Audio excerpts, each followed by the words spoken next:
अपने सुपरमार्ट में सेल कैसे बढ़ाएं, आज की वीडियो में हम जानेंगे।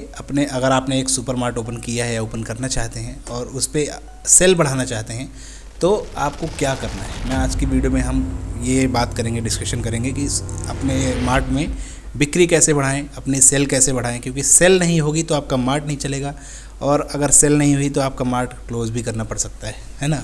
बहुत सारे मार्ट्स जो हैं वो क्लोज़ इसलिए हो जाते हैं क्योंकि उनकी बिक्री नहीं होती, प्रोडक्ट सेल नहीं होते हैं, बेच नहीं पाते, उनका तरीका गड़बड़ हो जाता है, कस्टमर आता है इरिटेट होके चला जाता है। तो ये सारे कारण हो सकते हैं मार्ट में सेल ना आने के। तो आइए वन बाय वन जानते हैं। सबसे पहले हम बात करेंगे प्रोडक्ट अवेलेबिलिटी की। देखिए, जब आप मार्ट बनाते हैं, सुपर मार्ट बना लिया, चलिए इंटीरियर बना लिया, आपने वन टाइम प्रोडक्ट भी फिल कर लिया। अब क्या होता है कि जो आपका स्टाफ है वो प्रॉपर ध्यान नहीं दे रहा है, प्रॉपर वो कर नहीं रहा काम कि भाई कौन सा प्रोडक्ट घट रहा है, कौन सा प्रोडक्ट कम गया, कौन सा प्रोडक्ट कितना बचा है। आपको सॉफ्टवेयर के अलावा, ये सॉफ्टवेयर पे डिपेंड मत रहिए कि भाई सॉफ्टवेयर हमें बताएगा क्या क्या प्रोडक्ट नहीं है।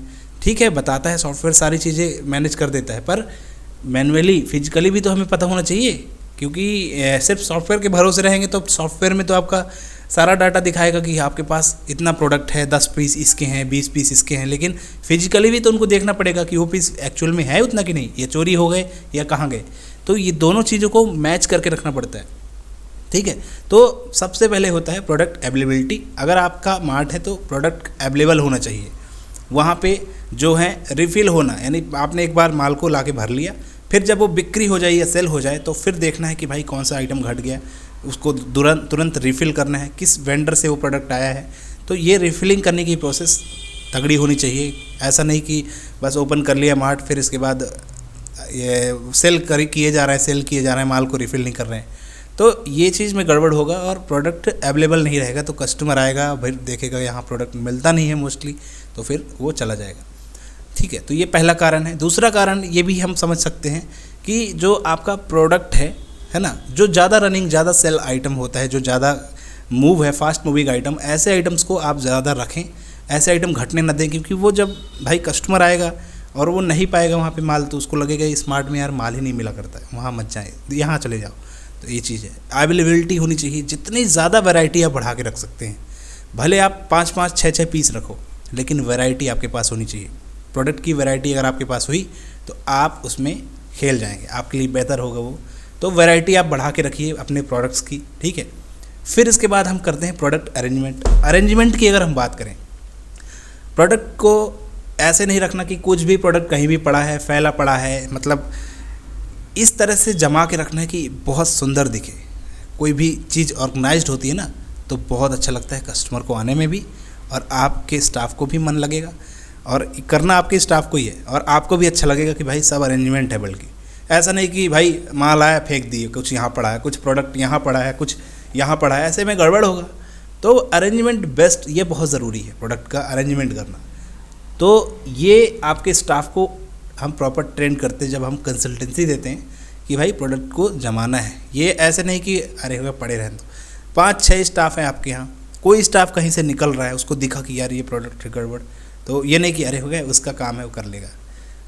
ये सबको मिल के करना होता है। ये मार्ट जो है ऐसी चीज़ है ना कि इसमें ये नहीं देखना चाहिए भाई कि वो करेगा काम, ये काम उसका है, वो करेगा ये काम, जो तुरंत दिखे कर दो। तो ये सारे ट्रेनिंग स्टाफ के पास होनी चाहिए, जो कि हम प्रोवाइड कर देते हैं। ट्रेनिंग स्टाफ को हम ट्रेन करते हैं। ठीक है, तो ये भी आपको एक अच्छा ऑप्शन होगा अरेंजमेंट करने का, प्रोडक्ट अरेंजमेंट।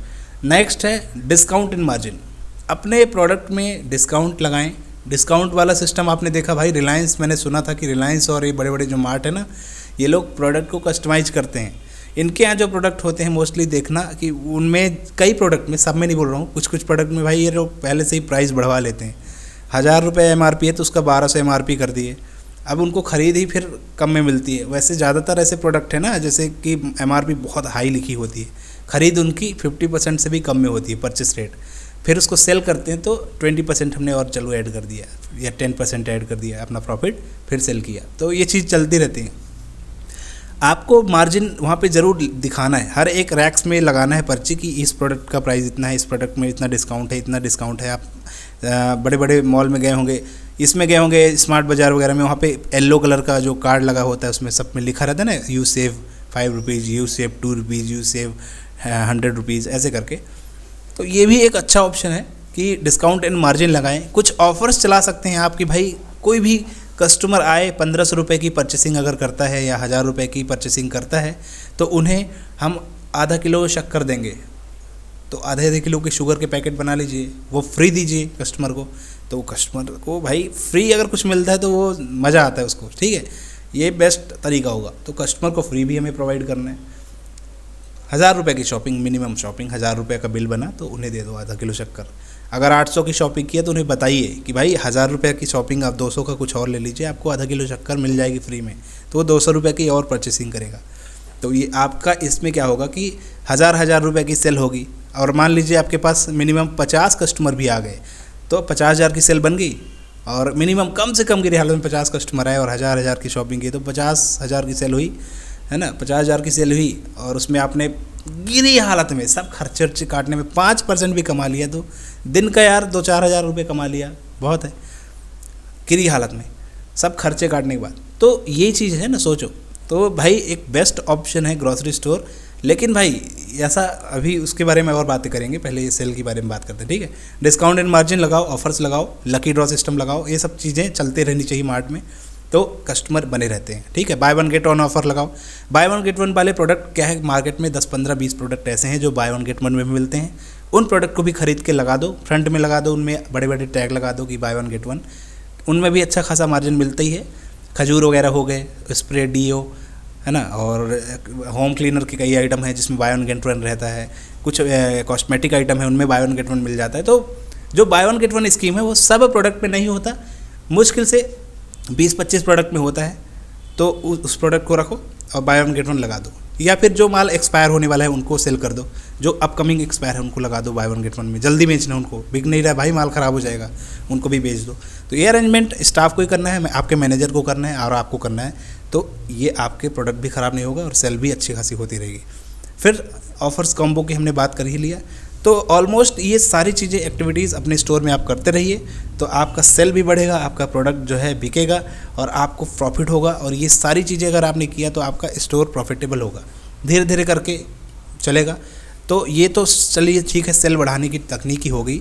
कस्टमर के साथ अच्छा बिहेव करिए, कस्टमर आए तो उसे लगना चाहिए कि ये मॉल बढ़िया है, इस मार्ट में हमें सब प्रोडक्ट मिल जाता है। मोस्टली कोशिश ये करिए कि हर एक प्रोडक्ट आपके पास अवेलेबल होना चाहिए, हर एक प्रोडक्ट की रेंज होनी चाहिए। ऐसा मत सोचिए कि आपके यहाँ पे सिर्फ ये चल रहा है तो मैं यही रखूँगा। रेंज आपके पास होनी चाहिए, चाहे भले वो 5 ही पीस हो, 4 ही पीस हो या 3 पीस हो, होना चाहिए अवेलेबल, ताकि कस्टमर वापसी ना हो और धीरे धीरे आपका मार्ट जो है बढ़ते जाएगा, धीरे धीरे, है ना। एकदम से आप मत सोचिए कि भाई मैंने मार्ट खोला और प्रॉफिट आना शुरू। टाइम लगने वाला बिजनेस है। अगर आपका स्पेस खाली है तो खोलिए। बहुत ज़्यादा हाई रेंट वाला मार्ट मत लीजिए कि 1-2 लाख रुपए रेंट के मार्ट ले लिए और वहाँ पे चलना भी नहीं है, और फिर मैनेज करने में दिक्कत होगी भाई। कोशिश ये करिए कि रेंट पे जगह ना लेके खोलें। 5-6 लाख रुपए लगा के किराना दुकान खोल लीजिए कहीं पे, वो बेटर है ना। किराना दुकान 5-6 लाख में खोल लीजिए। बाकी अगर आपके पास अच्छा पैसा है, 1000-2000 स्क्वायर फीट की जगह है, तो मिनिमम 20-25 लाख रुपए लगाइए। ये मत सोचिए कि प्रोडक्ट नहीं भरेंगे। वैरायटी में अवेलेबल होनी चाहिए, रेंज अवेलेबल होनी चाहिए, और तो इससे आपका मार्ट चलेगा और इससे आपका फ़ायदा होगा। आई होप आज की वीडियो में ये सारी चीज़ें समझी में होंगी आपने। मार्ट ओपन करने के लिए आप भाई ऐसे एकदम से मत कूदो कि मैं मार्ट खोलूँगा। पहले उसको समझ लो, मेहनत वाला काम है, दिन भर इसमें देखना पड़ेगा, देख रेख करना पड़ता है। स्टाफ के भरोसे अगर छोड़े तो भाई थोड़ा बहुत तो गड़बड़ होगा ही, थोड़ा आपको 1-2 घंटे 3 घंटे आना पड़ेगा, ठीक है। बाकी सब सॉफ्टवेयर में हम सारा सेटअप कर देते हैं, कंसल्टेंसी प्रोवाइड करते हैं जिसमें हम पूरा मार्ट रेडी करके देते हैं, और ये सारी चीज़ें करवा के आपका एक बेहतर मार्ट हम बना के देंगे। आई होप आपको वीडियो समझ में आया होगा। मिलते फिर अगली वीडियो में दोस्तों, बाय बाय।